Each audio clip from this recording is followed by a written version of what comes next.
It's Bigfoot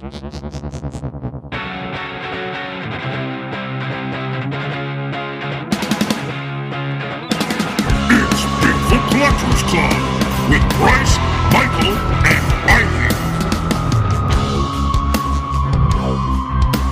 I know a story of high strangeness or two. Let's do this.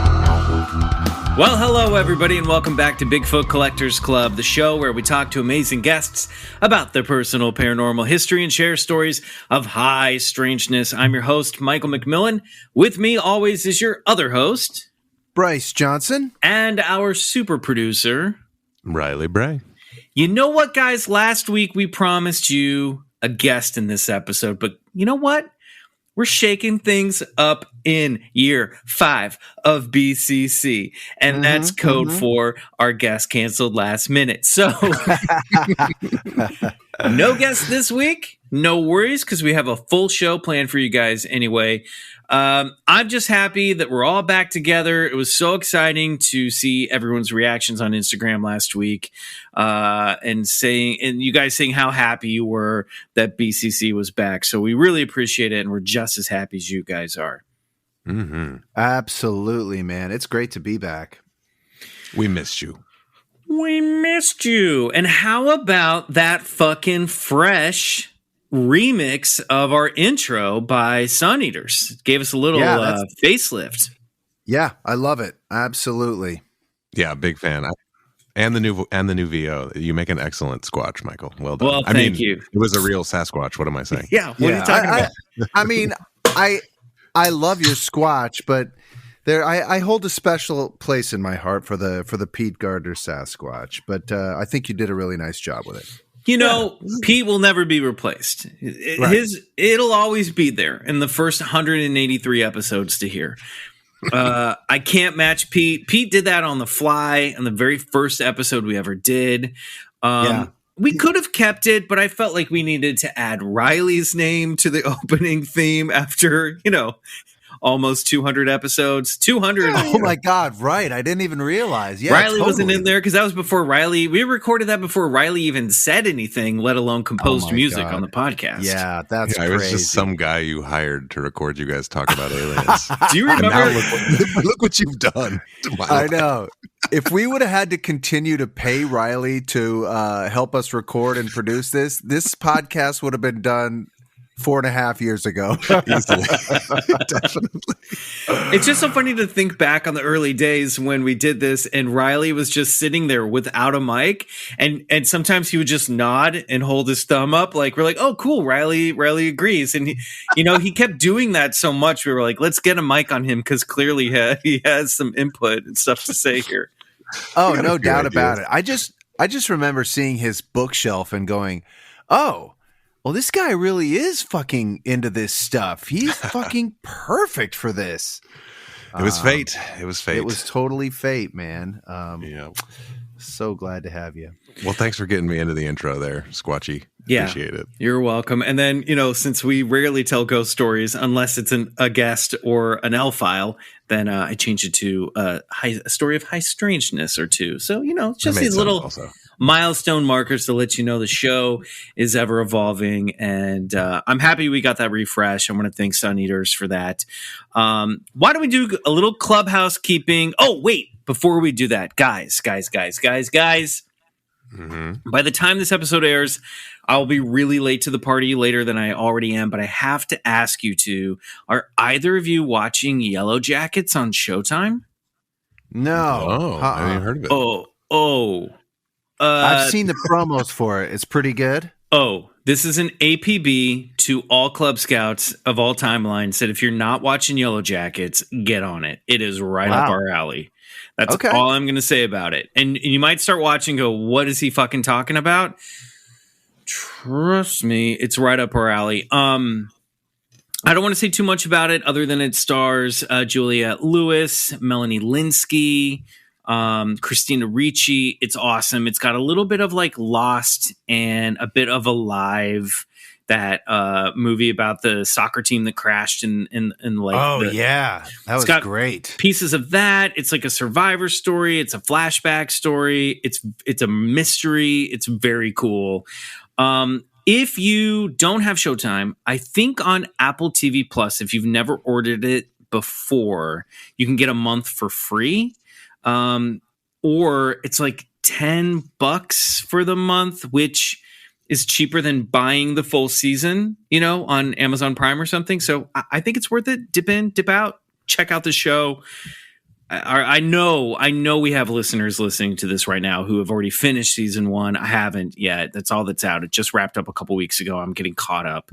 I know we have listeners who are super into the show that are nodding their heads along and in agreement with this. So cool. Just a little TV alert. Check out Yellow Jackets. I have nothing to do with it. All right. Club housekeeping. You guys know BCC merch is available at wearecampfire.media. Just smash that shop button and fire away, or click the link in our bios on Instagram at Bigfoot Collectors Club and on Twitter at Bigfoot Pod. If you aren't already following us on Instagram, we throw up all of our visual aids for each episode over there, so you'll want to give us a follow to stay up to date with all things BCC. And speaking of keeping up with a BCC, support the podcast and receive 3 bonus episodes every month, plus the occasional goodie over on our Patreon, BCC The Other Side. Last week, we dropped the next episode in our Northern Fried series, A Story of High Strangeness from Bryce about the Garson invaders. A really cool UFO story I never heard before. That was a good one. Plus, we dropped a little collector's item last week, the full instrumental track of the new BCC theme, Refresh, Come Alone, BCC Double Deuce Remix by Suneaters. And, wow, they're getting it done. Yeah, as far as I know, The Other Side is the only place where you can download that track. So a big shout out again to Chris G and Scott H over at Suneaters and Lotuspool Records for that gem. Visit patreon.com/BigfootCollectorsClub and sign up for $5 a month. Become an official Club Scout and help keep the BCC going. And finally, you can show your love for the show. Show your love for the show by giving us a 5-star review on Apple Podcasts or your favorite podcast app. It helps get the show to more people. If you do, we might read it on the air, like this one Riley is about to serenade us with.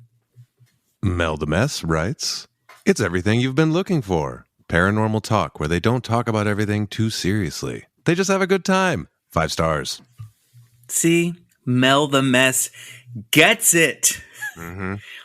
That is like a perfect 5-star review. I wish everyone had that attitude listening to this show.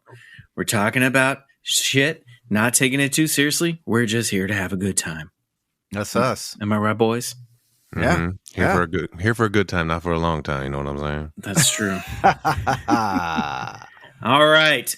Well, fret not over the fact that we have no guests, because you know what, guys? It's the end of the month. This is traditionally when we would do a full L-Files episode, but since we've just come back, we're going to read just a couple listener stories in the first half of the show. I picked some good ones from the old Gmail inbox. If you're listening at home and you have a personal story of high strangeness that you want to share with us, please write to us at BigfootCollectorsClub@gmail.com. Mark it L-Files for us so I can put a little star next to it and then put it in the folder that I flip through when I want to find a spooky story from our listeners. Bryce, would you like to kick it off tonight with a story of high strangeness from the L-Files? Absolutely. Let's do it. Here we go. Greetings, you fine dude nuggets of the universe. I know that many a listener has waxed poetic on the shadow person phenomenon, but I had an experience that was quite different. It also correlated with a dream experience I had later as well. Well, many moons ago, back when I was in college, I was dog sitting for my parents when they were out of town. I no longer had a bedroom, so I was laying on the living room couch. Nice. They turned your bedroom into an office, I hope. That's what I'm going to do. Dad's gym. My children's room. 2 man caves. Here we go. Yeah, you already have an office man cave. What are you talking about? I'm going to have 3. Yeah, they keep your shit off my desk, son. God, this is my desk. This is where I work. Can we turn one into our bed, Dad? Can we turn one into? Tired. Sorry, I keep stepping on your bit. No, I should stepping on your bit. No, I'm apologizing. I was asking. By all means, good sir, carry on. Can we turn it into one of them into our shared toy room? Oh yeah, that's not our shared toy room. Yeah, I'll give you like a backdoor entrance, with your own key. Yeah, not a bad idea. We'll have it climate controlled. We'll have like 2 glass cases facing each other with all of our favorite action figures in there. Can it serve as a weed smoking room as well? Yeah, we'll set it up. It'll look sort of like a dispensary with all the glass cases, but it's like action figures. So we can have like a glass cabinet running along the wall. And then like a median, like a kitchen island, and then that's where all the goodies will be, if you know what I mean. I'm just gonna need you to sort of maybe call Dawn and see if that would be okay. You know what? In my mind, she's already left you, and I have to move in, and this is like an odd couple situation. And no kids in the toy room. We'll call it the Twin Geckos. That's what the room will be. No, Twin after Geckos. Stoner that's and Wheat good. From last week's episode. That's pretty good. Okay, a lot of love for those geckos, by the way. Oh wait, I know. I'm sorry, listener. Quick thing that's been bugging me all week long about your gecko story. Right. When you said you released them into the canyon, you said that as if we knew what canyon you were talking about. Was it the Grand Canyon? Was it Laurel Canyon? Where did you release? What canyon did you put these geckos in? It was Runyon Canyon, a popular hiking spot here in Los Angeles. Okay. Yeah. Hip geckos. Yeah. They probably met an agent while they were there, you never know what happened to those geckos. Nothing but the best for them. Okay, so here we go. The house is set up where you can see from the living room through the kitchen to a sunroom extension. Just like in classic sleep paralysis, I was just beginning to fall asleep when way down by the sunroom, I noticed the appearance of an entity. No. It was about 8 feet tall, almost as tall as the ceiling. No. The entire body form was pure shadow, or almost like a void. It had long black hair that covered its face and hung near the waist. It creeped slowly through the kitchen, and I was completely paralyzed with fear and unable to move. Closer and closer it came, seeming like it was taking minutes of just pure terror. Even close, I couldn't make out any face or features. Then, when it finally reached me, it put a soaking wet washcloth in my mouth. What the fuck? Yeah. No. And at that moment, it disappeared, and I immediately reached for my mouth. No washcloth and no sign of the entity. Just a lot of not being able to fall asleep after that. Around the same time in college, I had a dream that seemed to last for weeks, but it was fully encompassed in one night of sleep. I was recruited by a secret order of psychics/occultists tasked with fighting shadow entities. Fuck yeah, you were recruited. That's a good comic book right there. I was just going to say, took the words out of my mouth. Eventually, my dream led me to a decrepit apartment building where I fought a shadow entity with my mind. It seemed more of a shadowy mist or cloud, so different than my sleep paralysis experience. Eventually, I died in my dream, and I immediately woke up. Have not had any shadow figure encounters since then, just a lot of reflection. P.S.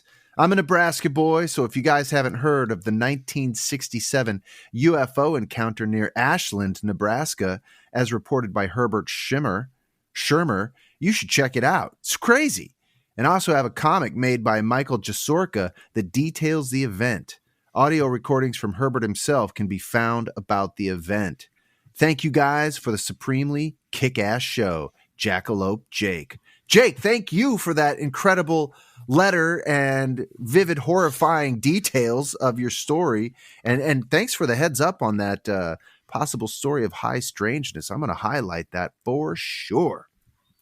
The washcloth is too scary. Yeah. I mean, what the fuck, dude? Fuck that. That is fucked up. Yeah. Like, The specific detail of that is one of the weirdest things I've ever heard. I do not like it. It was bad enough from the entity's description.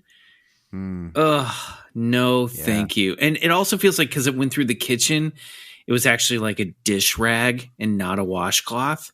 But for some reason, maybe this is because I have like a memory of doing this as a kid, but like I feel like I know what it's like to suck on a washcloth, and I don't like it. Oh.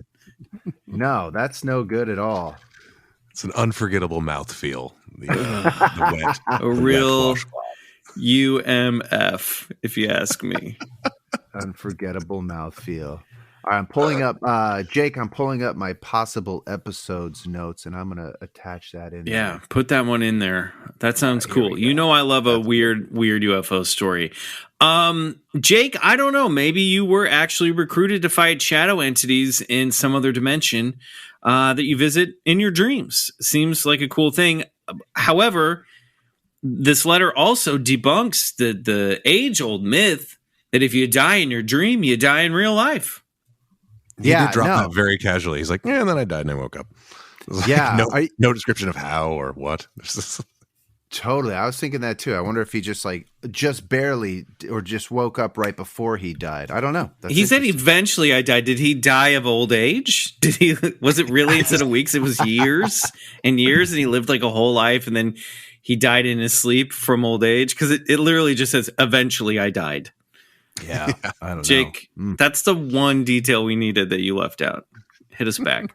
Clarify that for us, please. We have notes, yeah. Yeah, everything else is great. Ready to send over to Marvel.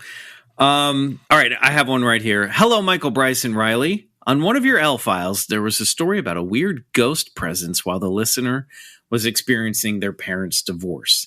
This changed my perspective on the weird shit that happened in my childhood home, making me think that this dark energy might have been manifested by my parents' own negative energy.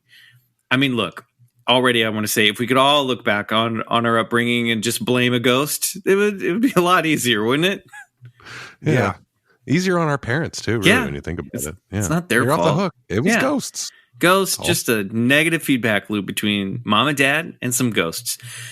Some backstory. My family moved into a 2-story, 4-bedroom house where we lived for 5 years. We moved in when I was 8, my sister 4, and my mom was pregnant with my little brother. Those 5 years were very difficult times for my parents. There were a lot of arguments between them, and I'm sure the added stress of a newborn did not help. I experienced so many weird things at this house that to this day, every time I have a nightmare, it is set in the house. The strange thing about these nightmares is that the source of the fear that I'm experiencing is always different. Could be a witch, demon, ghost, poltergeist, alien colony in the backyard, you name it. Guys, we got some vivid dreamers on this episode. But the location never changes. After speaking to my siblings about their experience, they said they also have nightmares to this day that are set in that house. Back to the real life stuff I experienced. The first day we moved in, my entire family walked the home excitedly, opening all the doors, claiming our bedrooms, etc. When we came across the bathroom, it's like when you're moving in the real world. When we came across the bathroom, the door was locked. We all thought it was weird because I had already been in that bathroom earlier, so we thought maybe I just accidentally locked it. I kept trying at the handle, and I was convinced I had not locked it, so when I tried it again, I said, "This doesn't make sense. It's not like a witch locked it." At that moment, the door was unlocked, and my family just stared at each other in shock. Okay, I'm just going to say it. A witch ruined your parents' marriage. That's what happened. So this being our introduction to the house, you can imagine how frightened I was as an 8-year-old to be living here. Now, I'm not sure if it was my fear that led me to feel there was something in my closet, but every night I would go to bed with a weird feeling in my stomach. I had a walk-in closet that also had the entrance of our attic in it. Oh, no. I always felt like I was being watched and had to run out of my closet anytime I had to grab something. It wasn't always like this, but I remember the feeling that I would have in my stomach to this day, and it made me feel like I had to get out of that room as soon as possible. When I have nightmares about that house, I have the same feeling in my dreams. For the next 5 years, we did not experience any hard evidence of ghosts or haunting, just weird noises here and there, and maybe a sudden door slam, which could always be explained by someone else or something else. Until around my 13th birthday, when the scariest shit happened. For my birthday, I was gifted the first generation iPhone. Divorcing parents' guilt gift. They were sleeping in separate rooms by this point. Okay. Oh, man. Being a teenager with an iPhone, I was taking pictures constantly.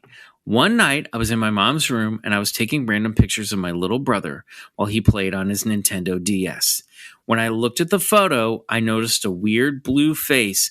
Kind of looks like the ghost from The Grudge in the reflection of the window. I attached a picture so you can let me know what you think it is. And if you're listening at home, I will put this on the Instagram if I have permission from the writer-inner. Guys, you have that photo. What do you think? There's something weird. There is definitely what looks to be a sort of face peering in from the window. Yeah, I don't like that at all. No, It's very face-like, like kind of like a pale face too, like white face with like I'm dark gonna zoom features.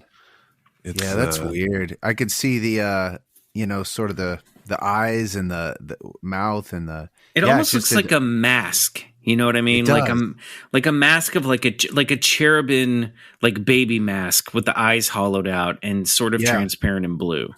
Yeah, it's creepy. I don't know. Yeah, Riley? part of me is always like, you like always see faces. We're just like our brains do that. So like, try to not see it as a face. Like, could that just be light refractions and stuff? Yeah, Sure. But wasn't it interesting that Bryce, before we recorded, you opened it up and you went, "Oh, what's that in the window?" Like you instantly saw it. Yeah, man. I mean, I'm always checking out those windows. The little boy doesn't seem to mind. He's like, fucking Nintendo DS all night, baby. Yeah, you're playing Super Mario Brothers DS. Why are you going to give a shit when you're playing Mario Kart that there's a ghost over your shoulder? Couldn't care less, that boy. You got a Nintendo. It looked like it was a reflection from the dark hallway. Remember, this is a 2-story house, so no one could be standing outside of that window. Oh, shit. We were all totally freaked out by this, and luckily we moved out a few months later. So, yeah, if it's a dark hallway, why would there be a light reflection coming in from it? I don't know. I guess there could be something else in the room, but it is spooky. When we showed spooky. Yeah. When we showed my grandpa this photo, he had an experience where he sees dead people, which is a story for another time. He flat out told us that was a ghost. I decided to share this story because I never correlated my parents' divorce with the weird paranormal activity that happened in the house. I am a firm believer that people's energies could definitely influence spirit/phenomena to react to those energies. I think that it might have been causing us to have a mini poltergeist. I would love to hear what you guys think. My brother and I give you guys permission to post a picture if you wish. Great. Nice. Thank you for reading. I love listening to your podcast, and thank you for continuing to provide humor through this time, Brianna. What do you guys think? Was mom and dad not getting along causing a haunting, or was the haunting causing mom and dad to not get along? I think it's it could be a little bit of both, but I think it's the former rather than the latter. In other words, when there's trauma, emotional, psychological, it can manifest in strange ways. This is kind of well known in ghost circles or paranormal circles that,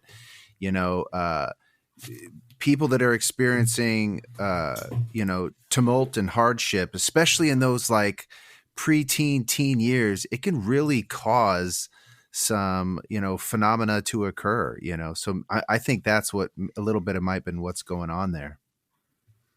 Yeah, I think that makes a lot of sense. And as much as I want to wish that this was not a face in the window, it really does look like a face in the window. So yeah.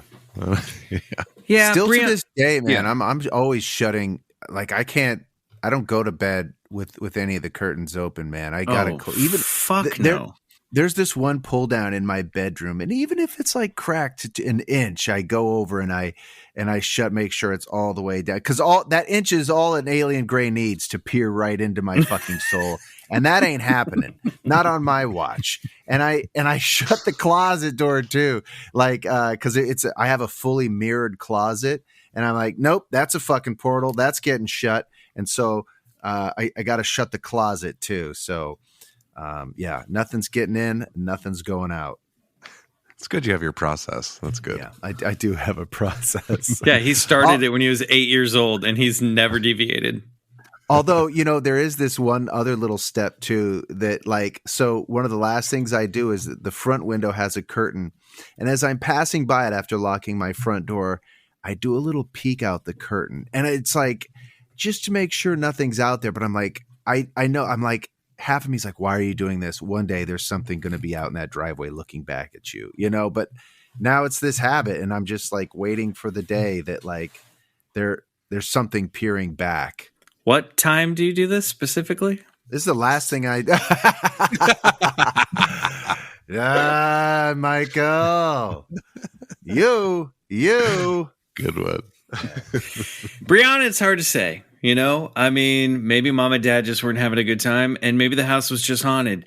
But if both were true, then I can't. If we're living in a world where ghosts are real, and we are, because we proved that ghosts exist, then I can't see how the two wouldn't be feeding off one another. Tough to say, but spooky nonetheless, and I don't like that face. Mm-mm. All right, we're gonna. Take a break, hear a word from our sponsor, and when we come back, it's time for this week's story of high strangeness from Spooky Bryce.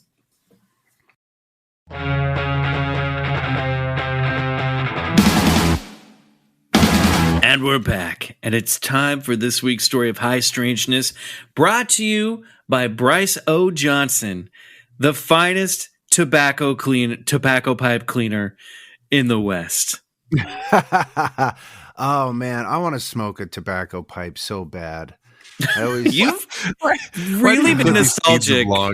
I have been. Let me tell you something. You've been nostalgic for tobacco and booze products lately, and I am like. I don't know if Riley and I need to have a talk with you or not. Oh, it's like they say it comes in threes, and I don't know what that means, but yeah, I've really been like missing drugs and alcohol lately. Oh God, time to rub the rosary. Okay, let's just get right on to this story. This is exciting, Bryce. I mean, we're all skirting past this alarming cry for help that you're giving us, but this is exciting because this is your first story of strong. Stay strong, buddy. We're here to support you. You haven't done a story of high strangeness in a few months now, so this is I haven't. This is a special treat for all the boys and girls out there.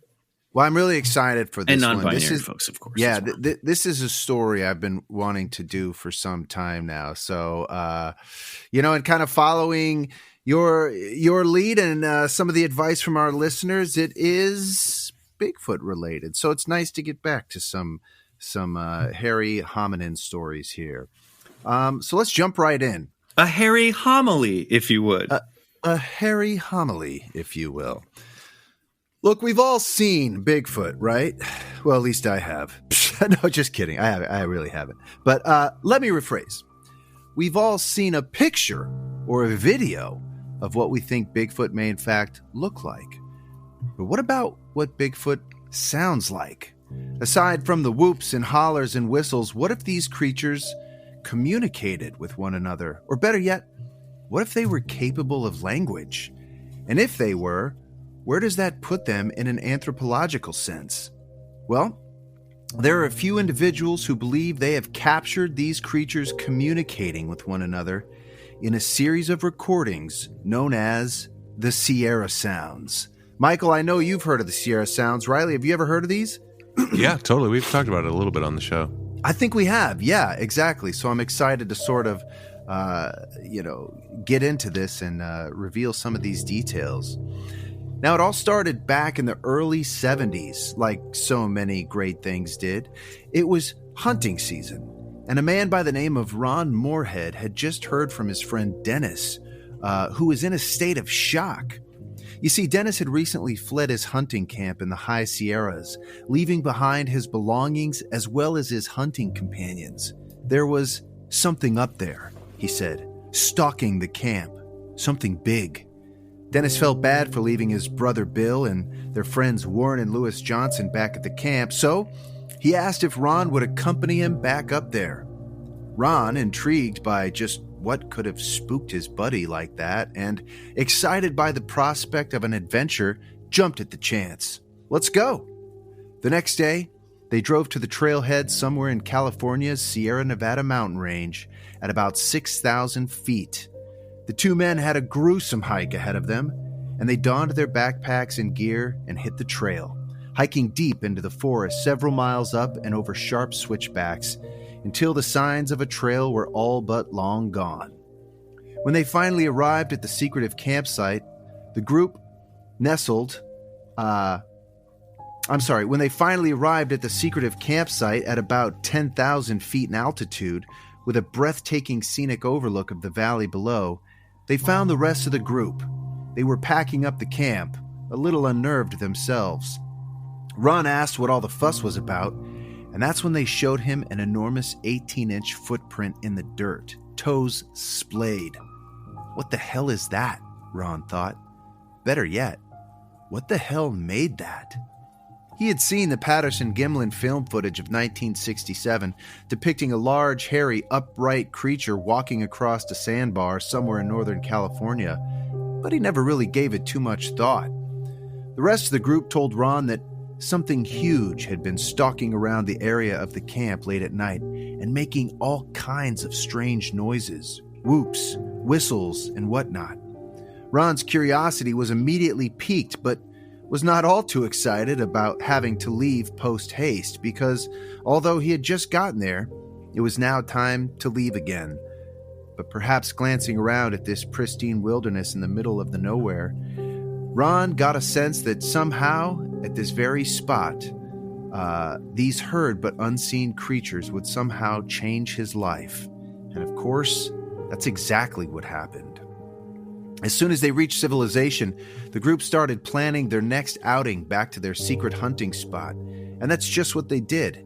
The next year, they geared up their hunting supplies along with their horses and packing mules and made their way back up to the spot.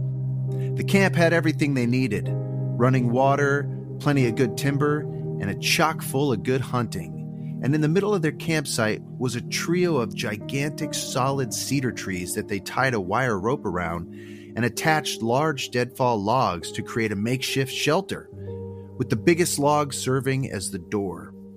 After a successful deer hunt that day, they made a campfire, ate some fresh venison, and talked about just what the night might have in store for them. They wouldn't be disappointed. Late in the evening, as they were just starting to fall asleep, they started to hear something rummaging around the campsite. Warren, who thought it might be a curious bear, grabbed his flashlight and began to open the shelter's log door, but changed his mind when he heard these deep, guttural grunts, snarls, and what sounded like teeth popping. That was no bear. Whatever it was sounded huge. They knew in an instant that whatever was haunting the camp last year was back. Throughout the night, the creature would walk in and out of camp, where they heard chest beating, and then from seemingly out of nowhere, there were two of them. And strangely enough, it sounded like they were engaged in some type of argument. The next morning, as the men cautiously exited the makeshift shelter, sets of huge footprints were found around the campsite and solidified their fears. Something with a size 20-inch barefoot footprint was traipsing around, but as the dawning light gave them courage, as well as their sidearms and rifles, they continued to enjoy their favorite hunting spot. But their thoughts weren't with what was on the other side of their scopes. They were with their unannounced and uninvited visitors. That night, they devised a plan to get a look at these creatures. They placed a food trap, in which they left some cooked bacon under a couple of tin cans on top of a metal skillet. If something went for the bacon, the cans would tip and they would hear it. They also left a huge jug of some tasty punch. The plan was to leave the door to the shelter open and have their flashlights at the ready as they lay to sleep. And when whatever the hell it was making those god-awful sounds came for the free tasty snack, they would rush out of the shelter, flashlights drawn to get a good look. Probably not the best plan, but they were improvising. Late into the night, their makeshift alarm went off. But by the time they managed to hop out of their sleeping bags, grab their flashlights and run out, whatever it was already on the move back into the dark void of the tree line. All they saw was a huge shadowy figure crashing through the alders. The bacon was gone, the punch too, and to their surprise, not a drop was spilled. Just what in the hell were they dealing with here? They went back to bed, but a little creeped out, they decided to close the door on their hut to get some rest. Oh yeah, and they would keep their guns by their side as well. Throughout the night, they heard all kinds of strange noises. It often sounded like there were 3, 4, sometimes even 5 of them surrounding their camp. They would whoop at each other from across a great distance, zero in closer, and then from what seemed like only 30 feet away, they heard what sounded like these high-pitched bursts of chitter-chatter, where these creatures were talking with one another. It just didn't make any sense. What in the hell were these things? We're supposed to be the only upright primates on this planet capable of complex communication, right? The seasoned hunters ruminated on mixed feelings about this sacred camping spot they'd been using throughout the years. Without question, their attitudes and beliefs were being challenged. Nobody wanted to say it, but they were all thinking the same thing. Bigfoot is real. The next year, the men had a new buzz and excitement about going back to the campsite. It was not only a great place to hunt, but a place of profound mystery, where if they played their cards right, perhaps they could get some proof of these creatures' existence. They brought cameras in the hopes of snapping just the right picture, as well as recording equipment that would be able to capture the sounds being made by these denizens of the forest. Unfortunately, it seemed these creatures only made their presence known at nighttime, in the dark, so getting a picture was probably not going to happen. But the sound equipment worked great, and when these giants started interacting with the hunters again, the guys hit record on the tape players. Out of the gut instinct to try and communicate back, the guys would sometimes imitate some of the sounds they were hearing in an effort to promote a dialogue with these things, and oftentimes it worked. Just a friendly nighttime conversation before bed with God knows what. Try for a second, if you can, to imagine what must have been going through their minds as all this was happening, deep in the middle of nowhere, at a campsite high in the Pacific Northwest. A group of sober friends are experiencing the unthinkable and are in direct communication with the missing link. One thing became clear right away, and that was just how intelligent these beings were, and the absolute unquestionable authority they emitted over their domain, the forest. A set of rules or guidelines began to form. First off, these creatures didn't seem interested in harming any of the men, because if they really wanted to, there's no sized log door, or shelter for that matter, that could stop these things from getting to them. And sure, they were armed with high-caliber rifles and guns, but who knows what effect they would have on a creature that size, let alone getting a clear shot? And to be honest, they didn't really want to find out, which is why they never brandished their weapons at the creatures or fired at them in the first place. You might be thinking, I wonder what would happen if they did try and shoot one. And I might respond, maybe you should go back and listen to Bigfoot Collectors Club episode number 78, Attack at Ape Canyon, with guest Paul James about Fred Beck, who in 1924, along with his ore mining companions, had a, let's call it an all-nighter with these creatures where they weren't so appreciative of being shot at. An all-night rager. As active as these creatures were at night, they would also catch fleeting glimpses of the monsters during the day, effortlessly stalking behind huge cedars hundreds of yards away. At one point, Ron and Warren thought they had a bead on the creature and went to investigate. But about 30 yards out from where they thought this beast was hiding, they hit a wall. Not a literal wall, but a cold, hard feeling deep inside their bones. They couldn't move. It was as if they were hit by a force field. They both looked at each other with the same thought. I can't go another step further. Knowing what we know now about large mammals' abilities to use infrasound as a communication and hunting tool, is it any wonder that these forest guardians could freeze you in your tracks with an inaudible growl? It's also a well-established fact that tigers use infrasound while they are hunting to temporarily paralyze their prey. And then there was the weird stuff. Like on occasions, and always during the day, the guys would hear a ringing sound. It reminded them of one of those giant tuning forks that you use to tune a piano, as well as strange metallic sounds, like the sound of their storage barrels rolling down the hill, which was next to impossible because they were all secured to a tree. And of course, when they checked on them, they were all still there. But probably the strangest of all was the clicking. One night while the guys were bedding down, they began to hear this... I do not like the way you just said clicking. It was the same. It was. Really? I don't know what's worse, the wet washcloth in the mouth, or the way you just said that word. The hair is standing up on the back of my neck right now. Oh, good. I'm so glad. I'm so glad. Well, wait till you hear about this clicking. One night. Do it again. One night, while the boys were bedding down, they began to hear this strange, loud clicking noise. But when they exited the hutch to see what it was, there was nothing there. When they went back inside their shelter and closed the door, the clicking sound was now right outside the large wooden door. It was only when the clicking sound moved inside the safety of their shelter that they all became spooked by just whatever this strange noise was.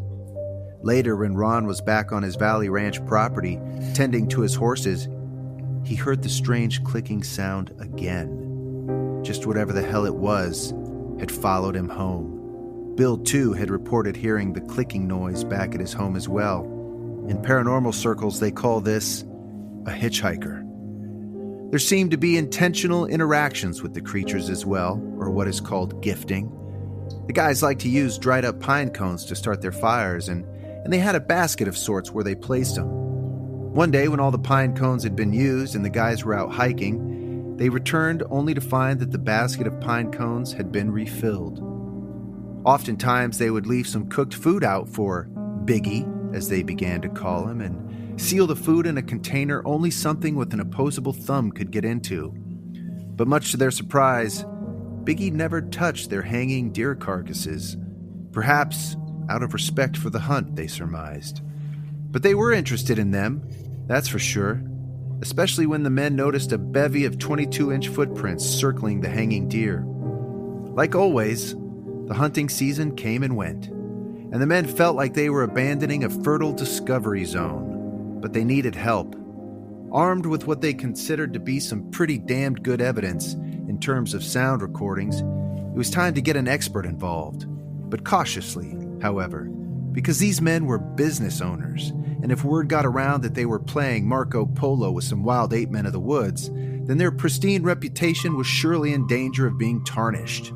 So, Warren quietly wrote a lengthy letter to Ivan T. Sanderson, founder of the Society for the Investigation of the Unexplained, detailing the events that had been taking place at the camp.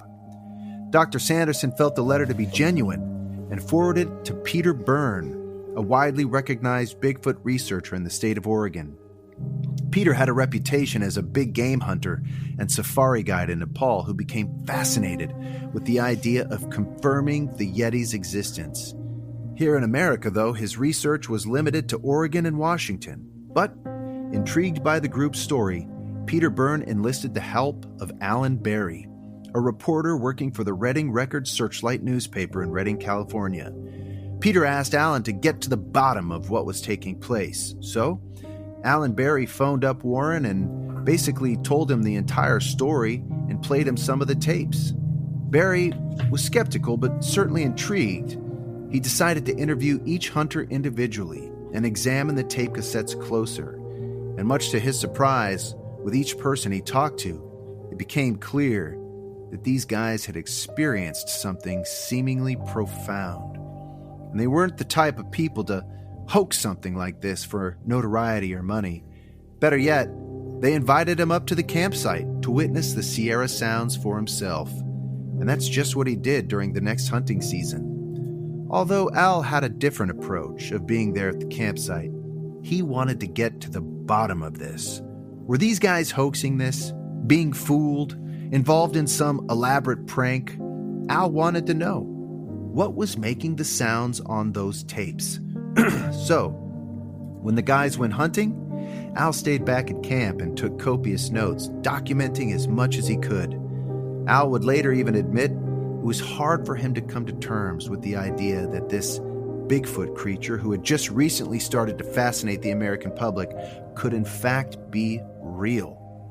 It was only when Al started to hear the rhythmic tree knocking at nighttime, followed by the whoops and whistles, and ultimately culminating into bursting fits of patterned jibber-jabber, that his view on reality started to blur focus. Because now, he was with the group, eating with them, sleeping with them, watching their every move in this pristine wilderness. He could see for himself they weren't making these sounds. Then there were the tracks they found the following day. It became quite clear, quite fast, that something out of the ordinary was taking place. Alan began taking recordings of his own. And it was a good thing that he did, because years later, there would be a fire at Ron's house, destroying most of his recordings. Armed with track casts, blurry photos, and what was in their eyes the most prestigious pieces of evidence, the recordings, Ron and Alan sought verification and validation. But where? And from whom? To attain an accepted level of credibility, they needed scientists to get involved, and in an unbiased manner. Alan himself held 2 degrees in science, one a master's, but the coding language, that really wasn't his area of expertise. They began to write letters, and after receiving dozens of rejections, Al found Professor R. Lynn Curlin out of the University of Wyoming. In 1978, Curlin and one of his students, Lass Harriddle, carried out a year-long study which gave the recordings a modicum of credibility. Curlin's conclusions were thus. Having analyzed a tape recording of purported Bigfoot speech using accepted techniques of signal processing, the author concludes that the means and ranges of the recorded pitch and estimated vocal tract length of the speakers indicate the sounds were made by a creature with vocal features corresponding to a larger physical size than man. They also conclude that the tape shows none of the expected signs of being pre-recorded or re-recorded at altered speeds, and hence diminish the probability of a hoax. After that, the boys started to gain some momentum. Nancy Logan, a human sound expert in the state of California, was court certified in multiple languages, and after studying the recordings herself, had this to say. I believe that some sort of primitive communication is going on in the form of primitive language. The first time I listened to the tapes, I thought it was linguistically a little more sophisticated than I do now. After listening to them again, I think that the creatures are a little more animal sounding, but I still think it's language.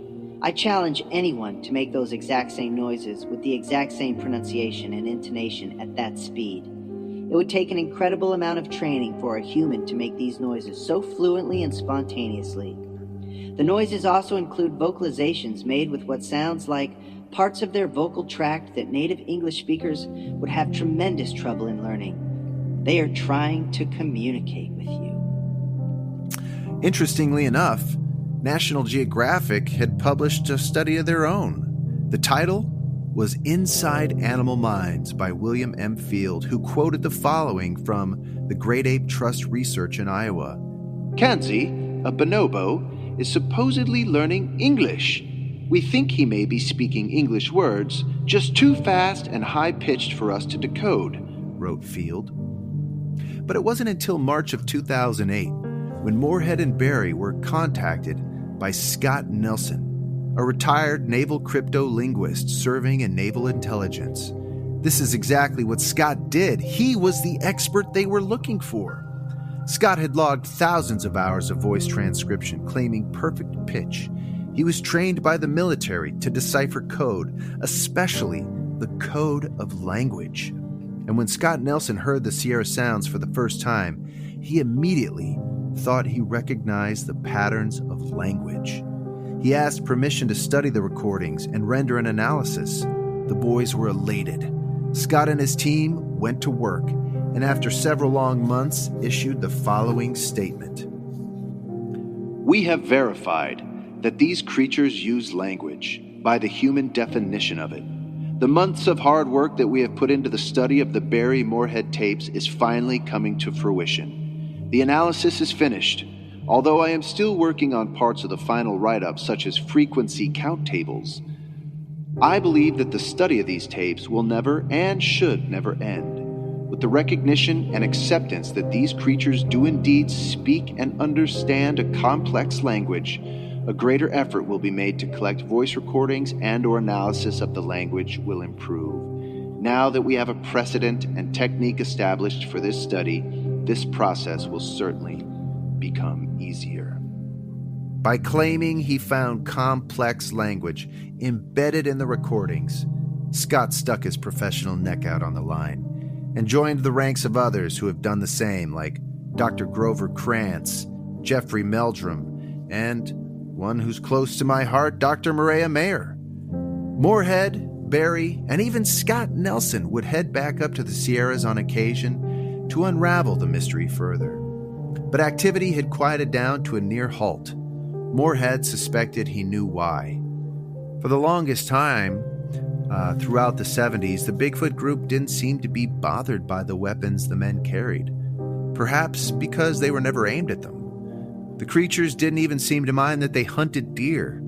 And like all good hunters, the men made a heartfelt ritual of the kill, honoring the life of the animal that would feed them. But it was when a bear wandered into their camp one day and got too close for comfort, charging at one of the men who without hesitation shot the bear dead in its tracks. It was after that that the activity seemed to cease. Perhaps it was because the bear belonged there and the hunters didn't. Humans were the interlopers, and it seems reasonable to surmise that these gentle giants of the forest had confirmed what they had always known to be true. Men were killers. To close, I'd like to play you just a small sampling of the recordings known as the Sierra Sounds, but I caution you, I urge you to approach them with an open mind. For if your mind is closed, or worse, already set, then they can seem, how shall I say, perhaps comical at first blanch. But maybe you're okay with calling these men liars, or worse, fools, as well as those experts in their chosen field who have rung the bell of scientific inquiry. And the bell tolls this: a mystery is abound. Riley, if you would be so kind.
What are you trying to talk to this?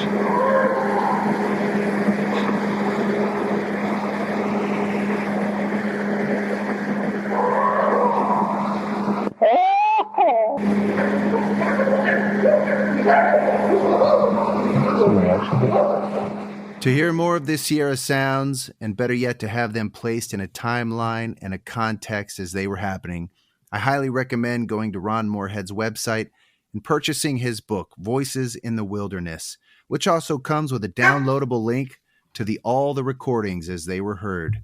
The site is simply ronmoorhead.com, spelled RONMOREHEAD.com. Thank you. Whoa. Dude, those sounds that's crazy. I've never actually heard them before. That can you imagine just being in a tent and hearing that? Yeah, I mean, and you can hear the guys too. You can hear them right up next to the recorder, saying, and sometimes you can hear the guys clearly sort of speaking back to them, and just the volume that these things create too, especially, when you read the book, Voices in the Wilderness, there's so much more recordings of the wood knocking really got me. And then the whoops from across like the great distances, like whooping back and forth to each other. You're just like, oh man, you're like, I guess that's where everybody got this idea of whooping, and man, it was like, it's crystal clear, man. Crazy stuff. That first bit in the segment you just played us, where it sounded like these things were in the room with the microphone, where do you know where those were recorded? Like how so they were for those? Yeah, well, they would place several microphones in trees around the campsite. Okay. The campsite is about, 50 feet in diameter. So there's like a stove, a bathroom area, the shelter, where they hang the deer carcasses, and they would put these microphones in different places, and then the wire would lead back into the shelter. And as soon as it started happening, they would just hit record. Got it. I mean, they certainly are funny. You know what I mean? Like, and there are moments where, the skeptic side of me is like, I don't know, that could be a person faking it. You know what I mean? Right. But some of those lower guttural sounds sound so weird. And this is also funny, but it also reminds me of, if any of you have ever had a bulldog, an English bulldog, like Albie would make weird, crazy, I would call him his dinosaur baby cries. And like some of that reminded, and I think Baby probably does some of this too as a Frenchie, but like some of the weird fucking sounds that would come out of his mouth kind of sounded like that. So there's a part of me that's like, okay, well, this sounds, I can see an animal making something like this. I'm not saying like a known animal. I'm just saying it's weird. The ones that spook me are the ones that you can really hear from like a distance. And you hear that kind of chattering sound. It's I don't know what to make of this. I really don't. It's very weird though. Riley, you what do you think? I have no idea. Honestly, I truly don't. I mean, it does sound kind of animal, and it does sound kind of human, which sounds very Bigfoot. I mean, you can speculate on whether it's hoaxed or not, but I think that's just like a dead end as far as like, just thinking about things. Because like it could be or it's not, but I mean, we're never going to really prove that one way or the other. So if you just take it at face value, it's interesting and it's strange, and it's really one of the weirdest sounding like vocalizations I've ever heard. You know? Yeah. There's parts in the CD, and if you go to his website, you can download the entire CD. There's about 30 different tracks of sounds, so I mean, there's just hours of the stuff. And some of the guys thought, perhaps they were like, because sometimes it sounded like they were like imitating human speech. You know what I mean? Like they had traveled around to different campsites. As observing campsites in the middle of the night, campfires, they probably heard people talking all the time, and they would maybe try and pick it up, Mm-hmm. Well, and especially if Bigfoot creatures, Bigfoot animals, like mimic sounds of the forest, which that's part of the lore as well, then why wouldn't they mimic the sounds of people in the woods? Yeah, that was the other thing. They all felt that these creatures were experts in mimicry and could throw their voices as well. So they would hear like these strange bird sounds and these other mimicry, and they thought like that was close to a bird, but that wasn't a bird. You know what I mean? And then, there was one time he recalls where like he saw one, it was daytime, and he sees one sort of behind a tree, and he can sort of see the outline of the creature. And then from the side, he hears like a whoop, like a loud, and just as a natural instinct, he sort of turns his head. And when he goes back, it's gone.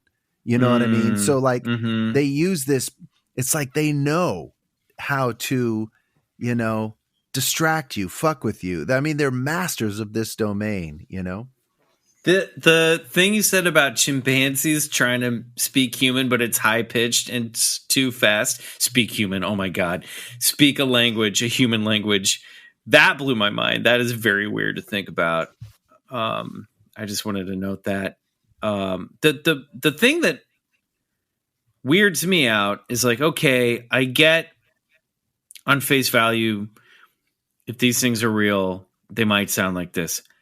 But what is the ringing and the metal clanking sounds? And did they get that on tape as well?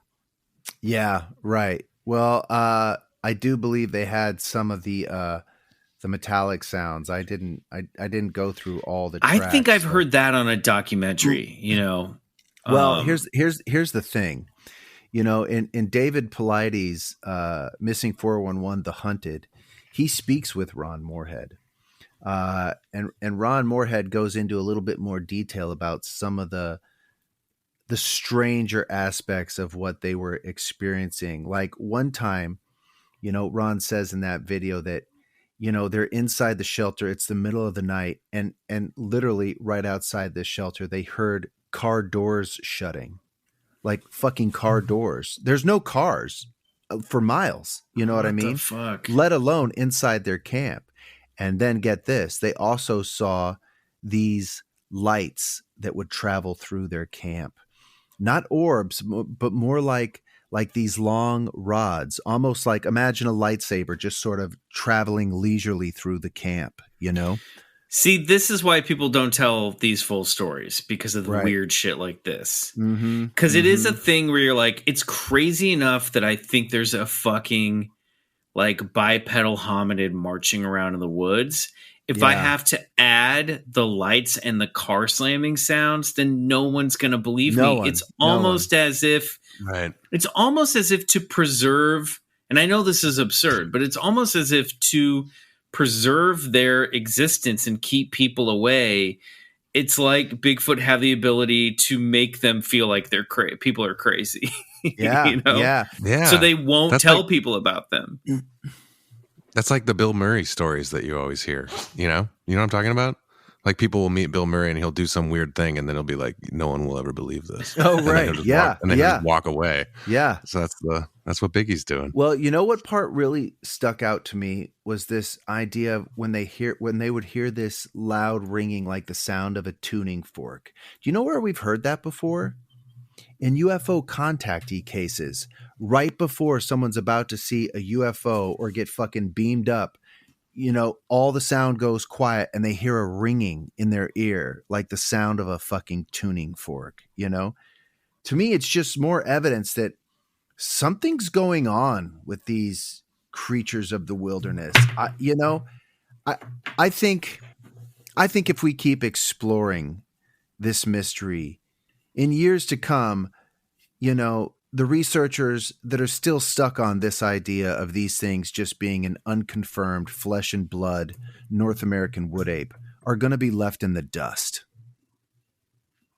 Nice. Bold. I like it. Stand by that. Well done, Bryce. That, I have to say, is one of your best stories of high strangeness. You crushed it, my friend. Thank you. Well done. And you also thoroughly creeped us out. Good. Yeah. Clicked. Ugh, don't do that anymore. Clicking. You sound like John Travolta introducing Idina Menzel at the wickedly talented Nazim Adel or whatever. But how weird is that, right? That the clicking followed these guys home. Like, what the fuck is that about? You know? That's insane. I don't know. This is high strangeness at its finest. Well done. I don't know. A lot to think about or never think about again. It's up to you, dear listener. All right. This about wraps up another episode of Bigfoot Collectors Club. We're back. Year 5 is off to a lean, mean start. We are going to stick around and do some Patreon shout outs and thank the people who have signed up for BCC The Other Side over the hiatus, I should say. So stick around for that, especially if you want to hear your name and you know it's coming. In the meantime, plugs. Anybody got anything to plug? Spindrift Records starts streaming on February 4th. The records are shipping now. I finally just got my copy. I'm so excited. Yeah, it's a great vinyl, by the way. It looks good, and it sounds good, too. Thanks, man. Fucking Bryce, anything you want to plug? Expedition Bigfoot Season 3 coming soon. Can't reveal just the date yet, but it is coming around the corner. So look out for that.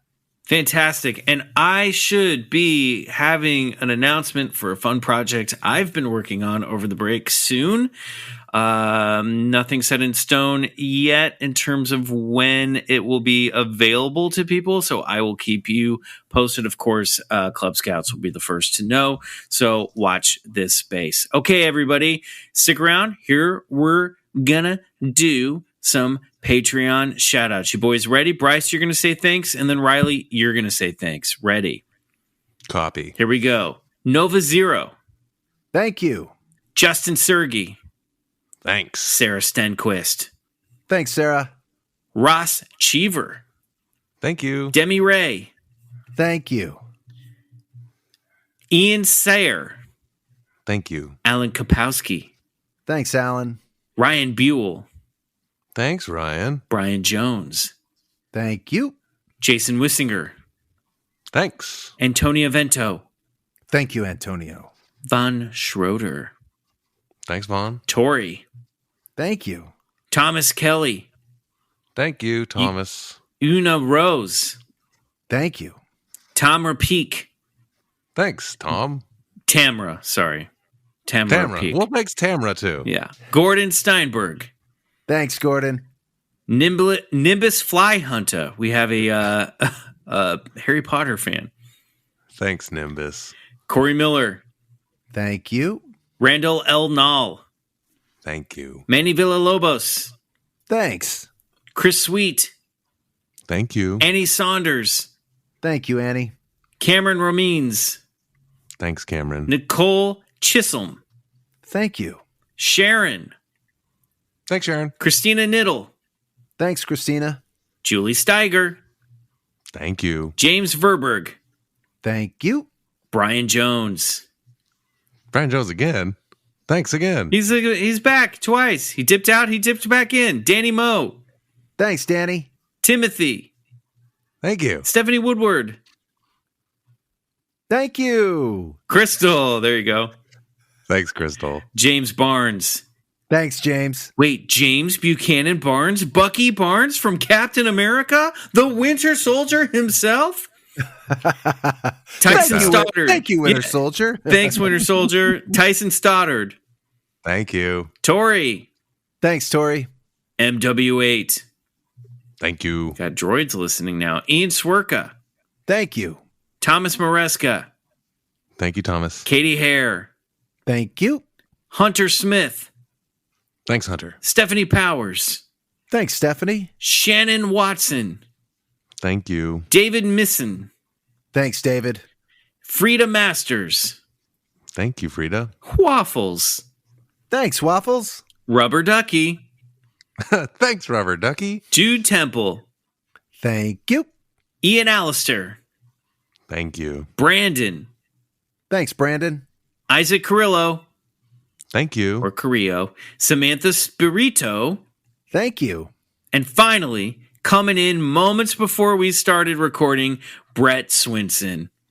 Thanks, Brett. These are all Thank folks who have joined the Patreon since our last new episode. I almost said first episode.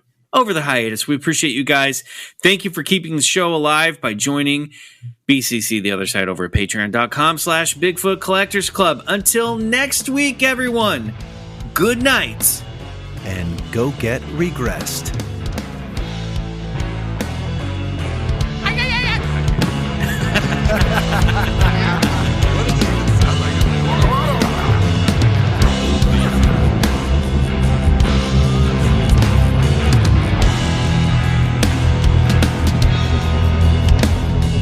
Bigfoot Collectors Club is produced by Riley Bray and Michael McMillan and scored and engineered by Riley Bray.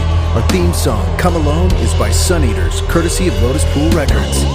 Do us a favor and support the show and unlock 3 bonus episodes every month by becoming a member of our Patreon, BCC The Other Side, which can be found at patreon.com/Bigfoot Collectors Club.